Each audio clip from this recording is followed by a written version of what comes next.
We are now joined by Sviatlana Tsikhanouskaya. Thank you for being with us tonight. Good evening.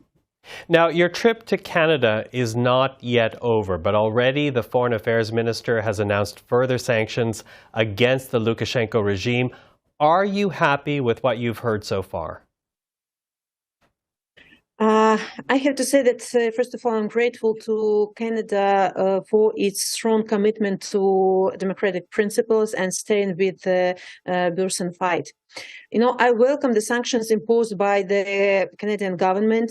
It's a clear sign that Lukashenko's crimes will not stay unpunished. I have been asking for more sanctions on those who are assisting to the regime, to propaganda outlets, TV channels, newspapers, military officials who support this war.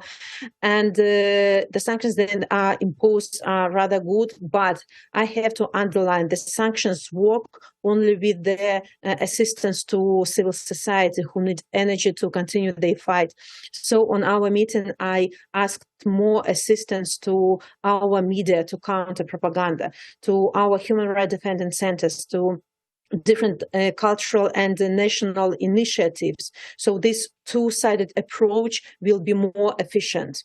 So more aid for your media, more aid for your human rights organizations. You're also, to my understanding, looking for non-lethal military aid from Canada. And that goes to Russia's illegal invasion of Ukraine, which the Lukashenko regime has been helping. What kind of aid would you like to see?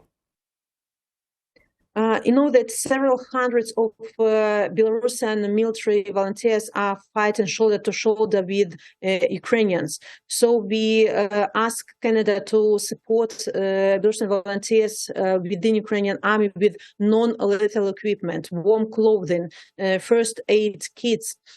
And I understand that they're serving in Ukrainian army, but if such humanitarian aid will be sent directly to Belarusian regiment, it will be very important symbolic sign for them that they are noticed, that they are not forgotten, that Canada knows about their bravery within Ukrainian army.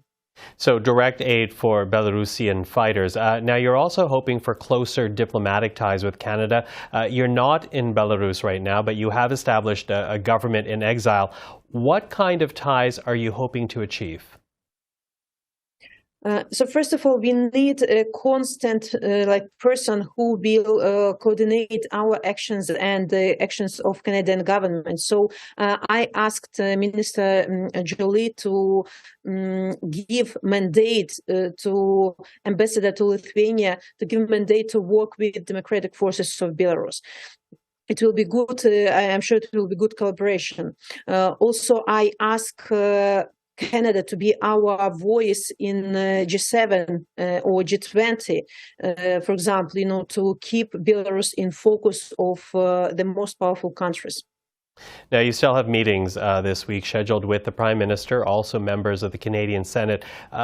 Overall, though, what message do you hope those politicians here, the leaders here, and really listen to while you're in Canada? So first of all, I want people in Canada and parliamentarians and government to distinguish Belarusian regime from Belarusian people. Belarusian regime became accomplice in this war against Ukraine, and Belarusian people are fiercely opposing this. 86% of Belarusians are against participation of Belarus in this war. Also distinguish Belarus and Russia. We have absolutely different context, and moods inside society is absolutely different. Also, I underline that Belarus participation of the Belarusian regime shouldn't be overlooked in this situation, because very often the world is talking about the war crimes of Kremlin, but don't mention Lukashenko's participation. But he has to share or to bear the full responsibility for his crimes against humanity, against Belarusians, and for his war crimes. So also I ask Canadians to demand withdrawal of Russian troops, not only from Ukraine, but also from Belarus, because at the moment about 12,000 Russian soldiers are situated in our army, and it's de facto military occupation. Sviatlana Tsikhanouskaya, thank you so much for the time. Very much happy to be speaking with you tonight. Thank you.